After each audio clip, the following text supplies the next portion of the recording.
Welcome back for another flight computer video. Today we are looking at the Simplified Flight Calculator, which was copyright in 1942 by John Clemens. And there's a patent associated with this model, which is assigned to John G. Nelson, and that was filed in 1932. We know that Nelson and Clemens were working together because they're both on a patent for this analog flight computer, the course and distance computer, which is pretty wild, and we'll take a look at this in another video. So the Simplified Flight Calculator came in two different models. It came in the 10-ply paperboard model, student model at $1.80, and the master model, which was fabricated on heavy gauge plastic intended for flight line and, quote, lifetime, unquote, use. And we'll talk about what that might mean here in a little bit. But the model that we're looking at today is the plastic version of the Simplified Flight Computer. The backside of the device has all of the instructions for doing wind problems, for doing conversions between statute and nautical miles, for doing airspeed corrections, and everything else that this flight computer can do. And the front side, on the base, we've got these markings for making scale drawings, essentially a ruler or a straight edge, as well as a protractor. So you could tell that we've got a compass rose over here, 360 degrees. And so you could actually use this to as a protractor. Now, I don't know that you would want to for various reasons, but that's there in the advertising for this device that it could be used in that way. All right, so we're going to start with the strengths of this flight calculator, which is the ease in which you can compute a wind triangle. So let's go ahead and start with this example. So our wind triangle, we have a true course of 090. We set that up over here on the true course line, which I'll just hold like this, true course, and I've already set 090 as my true course. Then I set my wind, which is from 030 at 40 miles per hour. So here I move this wind tape until it comes to 030, which is right there on the compass rose. And you can tell I've got a handy arrow here telling me that the wind is coming from this direction. So I could tell if I look at it like this, that I've got a crosswind coming from the left and also a bit of a headwind. And then the last step here is to take the true airspeed tape and slide this so that our true airspeed, which is 150 miles per hour, intersects our wind mark. So here's 150, and I put that right over the wind mark for 40 miles per hour. There's a lot going on there, but if we sort of back up and look at it holistically, we can see that we've drawn the wind triangle here. So we have our air vector, our wind vector, and our ground vector. And with that ground vector in place, we can now answer these questions. So first of all, what is the wind correction angle? What is the angle from here to here? We can read that on the bottom of the device as our drift correction. And so that is a minus 14 degrees, or 14 degrees to the left. If we add that to our true course of 090, if we subtract that off, I should say, then we end up with true heading of 076.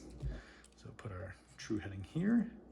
And our ground speed, we would read here on this gradation here on the body of the device. So that looks like about 122 or 123 miles per hour. And the final bit of this question asked, well then how long will it take at that ground speed, how long will it take to fly 200 statute miles? And this is where this device starts to get to be a little bit limited, because the circular slide rule here is very, very small. And I'll do my best to set this up, and then we'll talk about the limitations. So our ground speed of 123, we have to set that under our rate per hour, which is right here. So I turn this until it's on 123, and that is so small. I'm going to use this as like a cursor. So there's 100, 110, 115, 120, 123 would be about right there. And I've actually lined that up pretty well with my 1 hour mark. So now I can move my cursor over 200 miles, which is right down there. And I can read the time it will take, which is 1 hour and just shy of 40 minutes. So we'll say 1 hour and 39 minutes. Okay, just how small is this time, speed, distance calculator? You might say, well, it looks bigger than like an aviation watch. What about something like a Jeppesen CR5? This is designed to be a small pocket computer, flight computer, and you could tell that the CR5 is significantly bigger. So this is about 3.75 inches. We could look at one of the smallest full functioning flight computers that I know of, which is the Batory B24. And the Batory is even bigger than this. So this is 3 inches. If you were to multiply that circumference by pi, you get what this would be as the length of a standard straight rule. So this would be roughly 9.5 inch slide rule. So what about this? How long would an equivalent linear slide rule be? Well, the first thing to notice is that, well, we can measure it, and it's about 2.5 inches. The problem, though, is that we're only putting the logarithmic scale on half of the circle. So this half doesn't have any slide rule at all. So that effectively cuts that distance in half. So then it goes down to being like roughly a 4-inch slide rule. And on that 4-inch slide rule, this is actually 2 decades. We go from 6 to 60 to 10 hours or 600 minutes. So we would be cutting the accuracy or the length of that slide rule in half again. So all to say that these scales are really like the equivalent of a 2-inch slide rule, which just does not have the accuracy that we want for regular flight planning. So while this is great for being able to manipulate and come up with wind calculations and make vector drawings, for time, speed, distance calculations, this is way too small.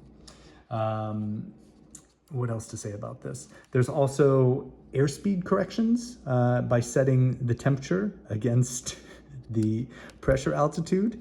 Again, way too small for that.